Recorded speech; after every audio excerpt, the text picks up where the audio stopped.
మాట్లాడు నాన్నగారు Janardhan APW general secretary. ఇప్పుడు ప్రధానంగా ఎన్నికల సంబంధించి చూసుకున్నట్టయితే సంక్షేమం లేదా అభివృద్ధి అనే దాని మీద నడుస్తూ ఉంది. ప్రతిపక్షాల సంక్షేమం జరగలేదని చెప్తా ఉంది, వైసీపీ మాత్రం మేము సంక్షేమం చేశాము, మీరు చెప్పారు 1,35,00,000 మంది దాకా రీచ్ అయింది. అంటే గెలుపు ధీమా, సంక్షేమం, ప్రభుత్వ వ్యతిరేకత ప్రభావం ఉంటుందంటారా లేదంటారా? సార్, ఒకటి ఇప్పుడు అంటే కొన్ని sections of media Andhra Pradesh Telugu రాష్ట్రాల్లో బాగా పొల్యూటెడ్ పోలరైజ్డ్ అయిపోయినాయి. ఎందుకంటే నేను చూస్తే ఇప్పుడు ఫిగర్స్ మీకు అంటే ఒక మీడియా చెప్పేదో లేకపోతే తెలుగు అపోజిషన్ పార్టీ చెప్పేది కాదు కదా. మీకు ఇప్పుడు పర్ క్యాపిటల్ ఇన్కమ్ తీసుకోండి. పర్ క్యాపిటల్ ఇన్కమ్ 50,000 రూపాయలు పెరిగింది వార్షికంగా. Annual per capital income per person in Andhra Pradesh 50,000 రూపాయలు పెరిగింది జగన్మోహన్ రెడ్డి టైంలో. అవునా? మీరు కావాలంటే గూగుల్ చేస్తే మీకు ఫిగర్స్ వస్తాయి. నేను చెప్పిందో వైఎస్ఆర్సీపీ చెప్పిందో కాదు, మీకు నీతి ఆయోగ్ చెప్పిన ఫిగర్స్ ఇవన్నీ.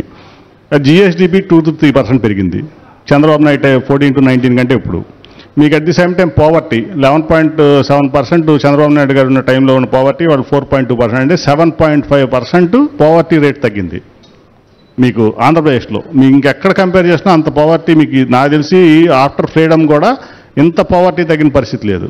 మీరు అట్ ది సేమ్ టైం ఇప్పుడు క్యాపిటల్ ఎక్స్పెండిచర్ తీసుకుంటే చంద్రబాబు నాయుడు గారు అమరావతిలో పెట్టింది సార్. మీరు ఇక్కడే కదా జర్నలిస్టు. 33,000 ఎకరాలు రైతుల దగ్గర తీసుకుంది కాక ఆయన పెట్టింది 10,000 కోట్లు. దేని మీద పెట్టాడు? దాంట్లో కూడా 1,500 కోట్లు సెంటర్ ఇచ్చింది, 2,000 కోట్లు అమరావతి బాండ్ సమితి ఇచ్చాడు. కానీ జగన్మోహన్ రెడ్డి గారు విలేజ్ సెక్రటరియట్లు, ఆర్బీకేలు, అట్లాగే విలేజ్ హెల్త్ క్లినిక్ అని, అర్బన్ హెల్త్ క్లినిక్ అని సొంత భవనాలను ఇన్వెస్ట్ కూడా 30,000 crores క్యాపిటల్ ఎక్స్పెండిచర్ పెట్టాడు. అంటే 3 times more than Amaravati.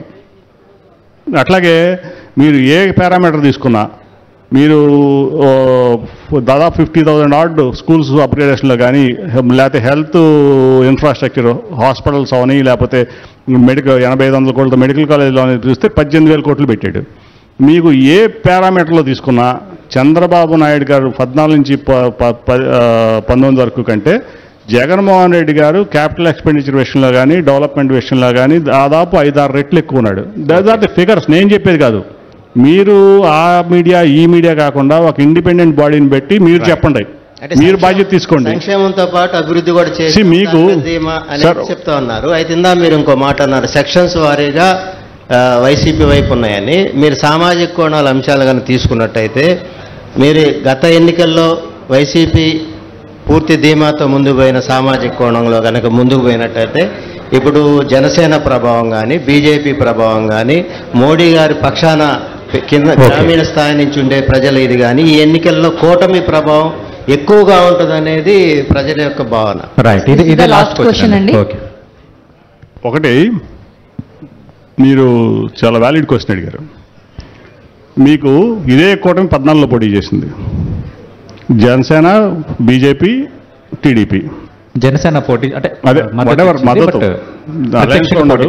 So 650 హామీలు ఇచ్చాడు చంద్రబాబు నాయుడు గారు ఎన్డీఏ హెడ్గా, ఆంధ్రప్రదేశ్ హెడ్గా. ఒకటి నెరవేర్చలే ఆయన. మళ్ళీ ఇవాళ ఆ రోజు మీ అందరూ తెలుసు, నేనే అవిశ్వాస తీర్మానం ప్రవేశపెట్టింది పార్లమెంట్లో చంద్రబాబు నాయుడు గారు పెట్టి చెప్తే, ఆ రోజు ఈ రాష్ట్రానికి ఏమీ చేయట్లేదు మోడీ గారు, ఈ రాష్ట్రాన్ని నాశనం చేస్తున్నాడు, స్పెషల్ కేటగిరీ స్టేటస్ ఇవ్వలేదన్నాడు, లేకపోతే రైల్వే జోన్ రావట్లేదన్నాడు, విభజన హామీలు పూర్తి చేయట్లేదు అన్నాడు. చాలా ఇష్యూస్ మీద ఫైట్ చేసి ఆయన వెళ్ళి కాంగ్రెస్లో కలిశాడు. తెలంగాణలో దెబ్బతిని మళ్ళీ విడిపోయాడు. ఆ రోజు మళ్ళీ వాడు వచ్చి మోడీ గారితో కలుస్తున్నాడు. ఆ రోజు నువ్వు విడిపోయినప్పుడు పరిస్థితులు ఏంటి, ఇవాళ నువ్వు కలిసే పరిస్థితులు ఏంటి, ఆ రోజు విడిపోయినప్పుడు నువ్వు ఏదైతే చెప్పావు ఇష్యూస్, ఆ ఇష్యూస్ సాల్వ్ చేస్తానని మోడీ గారు కానీ, బీజేపీ కానీ హామీ ఇచ్చిన చంద్రబాబు నాయుడు గారు కానీ, టీడీపీకి కానీ, ఆంధ్రప్రదేశ్ ప్రజలకి. అది చంద్రబాబు నాయుడు గారు టీడీపీ ఖచ్చితంగా సమాధానం చెప్పాలి. ఎస్పెషల్లీ నాకు చెప్పాలి, నాకు ప్రజలకి. ఎందుకంటే నేను ఆ రోజు నాతో పెట్టించాడు అవిశ్వాస తీర్మానం, మీ అందరూ తెలుసు. ఓకే. సో ఏమీ లేకుండా, క్లారిటీ లేకుండా రాష్ట్ర అభివృద్ధి కోసం అంటే చంద్రబాబు నాయుడు ఉంటేనే రాష్ట్ర అభివృద్ధి. ఇవాళ 2,60,000 కోట్ల రూపాయలు సంక్షేమానికి ఇచ్చి ఈ రాష్ట్రాన్ని ఎకానమీ పెంచి, జిఎస్డిపి పెంచి, పావర్టీ తగ్గించి, పర్ క్యాపిటల్ ఇన్కమ్ పెంచి, ఎనీ పారామీటర్లు 5 నుంచి 6 రెట్లు అభివృద్ధి ఈ రాష్ట్రంలో జరిగింది. మరి ఇవన్నిటికీ వచ్చి నేను లేకపోతే కొన్ని సెక్షన్ ఆఫ్ మీడియా అంటే ఈయన వాళ్ళని అప్పీల్ చేయడం, మీడియా హెడ్స్ని అప్పీల్ చేయడం, మీడియా ఓనర్స్ని అప్పీల్ చేయడం కోసం పనిచేస్తే ఆయన ముఖ్యమంత్రి కావాలని కోరుకుంటున్నారు చాలామంది. కానీ యాక్చువల్ నిజంగా ఒక సెక్షన్ ఆఫ్ సొసైటీ అంటే మధ్యతరగతి నుంచి దిగువకి irrespective of caste, creed, region Chandrababu Naidu కానీ తెలుగుదేశం కానీ వాళ్ళ మైండ్లో లేదు. మళ్ళీ నేను చెప్తున్నా, బంపర్ మెజారిటీస్తో జగన్మోహన్ రెడ్డి అధికారంలో రాబోతున్నాడు. ఇంకోటి కూడా చెప్తున్నా, ఏదైతే చంద్రబాబు నాయుడు గారికి అండగా నిలబడిన సామాజిక వర్గం ఉందో ఆ సామాజిక వర్గంలో కూడా నేను డేటా తీశా. ప్రతి సంక్షేమ పథకం వెళ్ళింది, irrespective of religion, cost, creed, anything, region. So మీకు ఇవాళ 31 లక్షల మందికి ఉండడానికి ఒక నేడు ఇచ్చాడు జగన్మోహన్ రెడ్డి ఈ 5 ఏళ్లలో. నేను ఎంపీగా ఉన్నా, 5 లక్షల ఇళ్ళు ఇచ్చింది నీకు అర్బన్ డెవలప్మెంట్ హౌసింగ్ నుంచి. 5 లక్షల ఇళ్ళు ఆ రోజు శాంక్షన్ అయితే ఒక్క ఇల్లు డెలివరీ ఇవ్వలేదండి చంద్రబాబు నాయుడు. ఇవాళ 31 లక్షల మందికి ఇళ్ల సైట్లు ఇచ్చాడు. దాంట్లో 22 లక్షల మంది కన్స్ట్రక్షన్ చేసుకుంటున్నారు, 8 లక్షల మంది గృహప్రవేశం చేశారు. అంటే 31 లక్షల కుటుంబాలంటే మినిమం 3 వేసుకోవచ్చు కదా, లేదా 4 వేసుకుంటే కోటి చిల్లర మందికి నీడ ఇచ్చాడు ఉండటానికి, నా సొంత ఇళ్ళు అనే భావన.